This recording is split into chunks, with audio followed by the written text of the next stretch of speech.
Alright, well, welcome to the channel, the Green Cyborg channel, where I talk about cycling, sometimes food stuff, races, etc.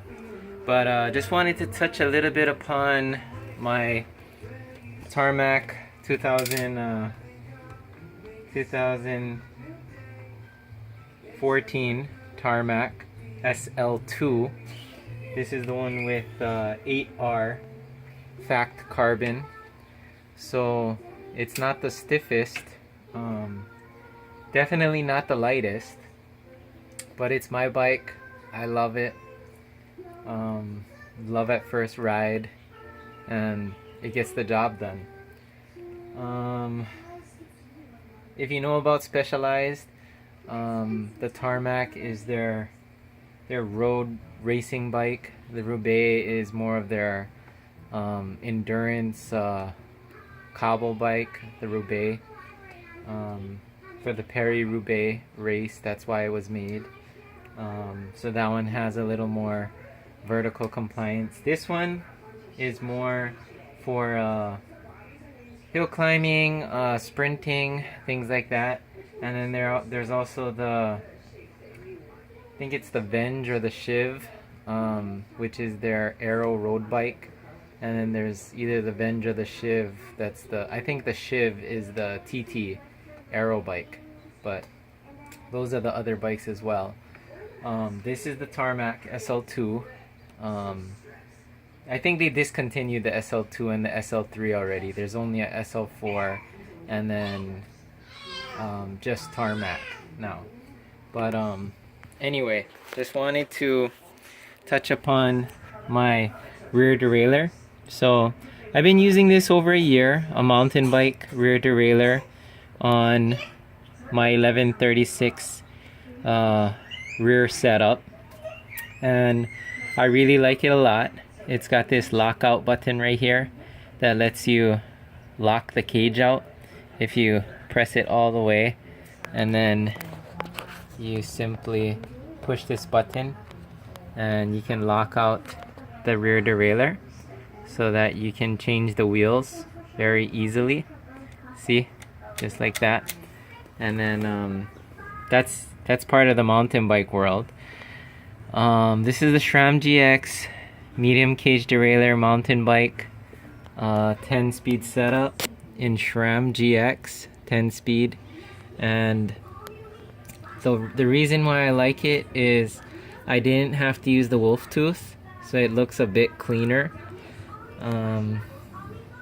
My bike is full SRAM GX with SRAM Rival and SRAM Rival up at the top.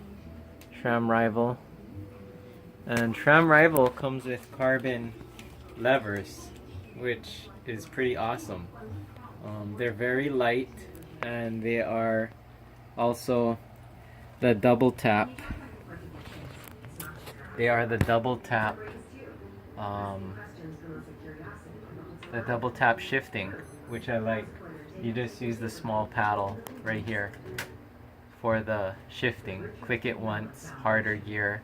Click it twice, easier gear. Click it 3 times, and it jumps up to 2 easier gears. Yeah, I really like it. Some of the problems I experienced with it, because it is 1136, they are big jumps. If you're shifting really quickly in a race scenario, you might get a couple missed shifts. But for training wise, shifts just fine. It is a little heavier because there's more material to the derailleur, but for training wise, it's fine. No problems. I like the 1136 because you can use the 36 on the gnarliest of climbs and still get up it, even when you're not in your top climbing form. Whereas with the 1128, to attack those 12%, 13 and greater percentages when you're off season, out of form, it's it's pretty much one and done. You do that one hill, you're done for the day. But if you're trying to increase your training volume or overall volume in the hills, it's easier to have, it's better to have easier gears. That way you build up less lactic acid in your legs. And because if you've ever tried attacking the hardest hill at the beginning of your ride, you might notice that the rest of your ride you're a little less powered down because you built up all that lactic acid at the beginning of your ride. Whereas if you attack that hill at the end of your ride, it might not be as bad because you didn't build up all that lactic acid, unless you were sprinting hard in the flats. Then that's another story.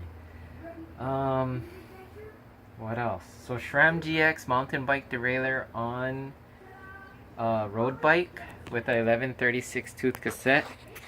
Would I do it again? Yes, I probably would. Some other options to try if you don't want to go this route and you already have a short cage. I would be willing to bet you can just use a wolf tooth with a short cage rival rear derailleur, same as Shimano, although wolf tooth doesn't recommend it for SRAM. I'm pretty sure you could. I haven't seen much information on people using SRAM with the wolf tooth, but I'm pretty sure if you get the right mechanic, they could index it still pretty spot on. So I still have my SRAM rival rear derailleur as a spare, but this was a cheap option, SRAM GX mountain bike derailleur, to run a 1136 big block cassette in the rear, and I haven't had any problems with it. This, as you saw in my last vlog, it's only a $29 cassette from SRAM PG1030. Very cheap option. So if it breaks, it's not burning a hole in your wallet. You could easily change that for $29. No big deal. So whatever it takes to get you up those hills, get you spinning, having fun on your bike, try it. I did. No regrets. It's a lot of fun. And gets you up those hills to that coffee shop and smiling. Yeah, whatever you do, make sure you're having fun on your bike. Make sure you're having fun on your bike. And if you're not having fun climbing those hills, do something to make it fun. Like what I did, 1136.